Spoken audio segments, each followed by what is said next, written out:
Wonder of the Wasteland, Chapter 15, Part 1.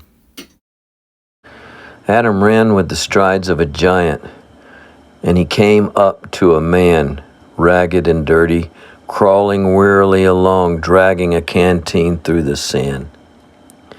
"Say, hold on," called Adam loudly. The man halted but did not lift his head. Adam bent down to peer at him. "What ails you?" queried Adam sharply. "Huh!" ejaculated the man stupidly. Adam's repeated question, accompanied by a shake, brought only a grunt. Adam lifted the man to his feet and, supporting him, began to lead him over the sand. His equilibrium had been upset, and like all men overcome on the desert, he wanted to plunge off a straight line. Adam persevered, but the labor of holding him was greater than that of supporting him. At length, Adam released the straining fellow as much out of curiosity to see what he would do as from a realization that time would not be wasted in this manner. He didn't fall, but swayed and staggered around in a circle like an animal that had been struck on the head. The texture of his ragged garments, the cut of them, the look of the man, despite his soiled and unkempt appearance, marked him as one not commonly met with in the desert. The coppery sun stood straight overhead and poured down a strong and leaden heat. Adam calculated that they were miles from the camp and would never reach it at this rate. He pondered. He must carry the man. Suiting action to thought, he picked him up and, throwing him over his shoulder, he started to plod on. The weight was little to one of Adam's strength, but the squirming and wrestling of the fellow to get down made Adam flounder in the sand. "You poor devil," muttered Adam, at last brought to a standstill. "Maybe I can't save your life anyway." With that, he set the man down and, swinging a powerful blow, laid him stunned upon the sand, whereupon it was easy to lift him and throw him over his shoulder like an empty sack. Not for a long distance over the sand did that task become prodigious.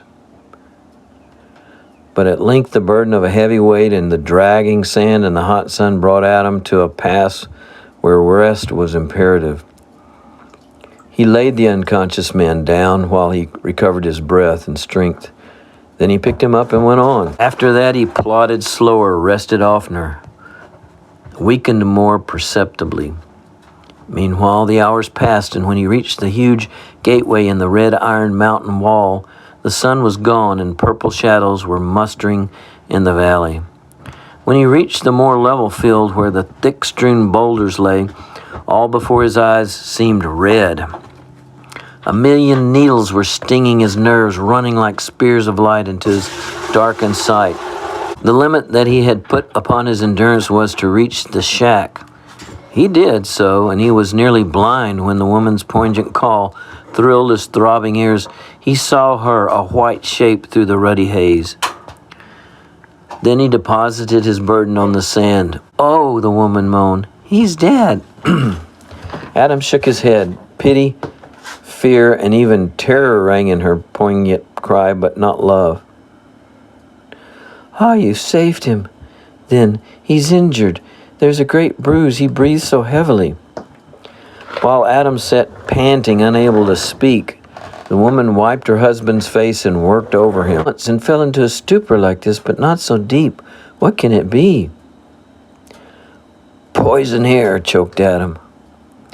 "Oh, this terrible Death Valley," she cried. Adam's sight cleared, and he saw the woman clad in a white robe over her gray dress, a garment clean and rich, falling in thick folds, strange to Adam's sight, recalling the past. The afterglow of sunset shone down into the valley, lighting her face. Once she must have been beautiful. The perfect lines, the noble brow, the curved lips were there, but her face was thin, strained, tragic. Only the eyes held beauty still. "You saved him?" she queried with quick-drawn breath. "Found him miles and miles up the valley, crawling on his hands and knees," panted Adam. Had to carry him." "You carried him?" she exclaimed incredulously. Then the large eyes blazed. "So that's why you were so livid while you fell. Oh, you splendid man, you giant. He'd have died out there alone. I thank you with all my heart." She reached a white-worn hand to touch Adam's with an exquisite eloquence of gratitude. "Get water, bathe him," said Adam. "Have you ammonia or whiskey?" And while he laboriously got to his knees, the woman ran into the shack. He rose feeling giddy and weak. All his muscles seemed beaten and bruised, and his heart pained. Soon the woman came hurrying out with a basin and towel and a little black satchel that evidently contained medicines. Adam helped her work over her husband, but though they revived him, they could not bring him back to intelligent consciousness. "Help me carry him inside," said Adam. Inside the little shack, it was almost too dark to see plainly. "Have you a light?" he added. "No," she replied. "I'll fetch a candle. You watch over him while I move my camp up here. You might change his shirt if he's got another. I'll be back right away and I'll start a fire. Get some supper for us." By the time Adam had packed and moved his effects, darkness had settled down between the slopes of the mountains. After he had unpacked near the shack, his first move was to light a candle and to take it to the door. "Here's a light, ma'am," he called.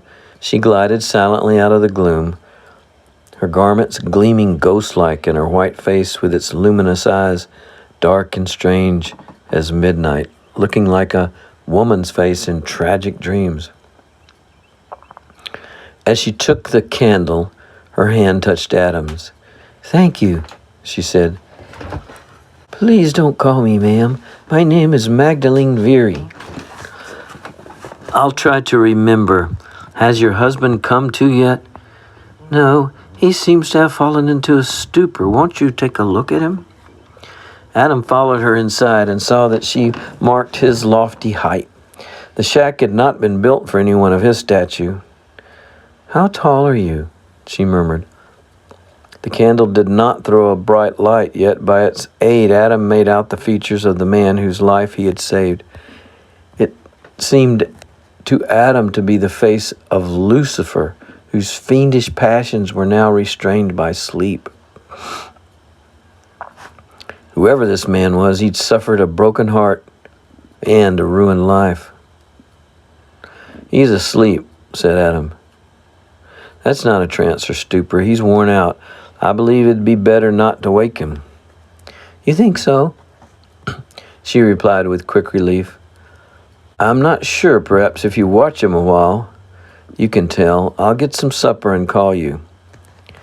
Adam's habitual dexterity over camp tasks failed him this evening.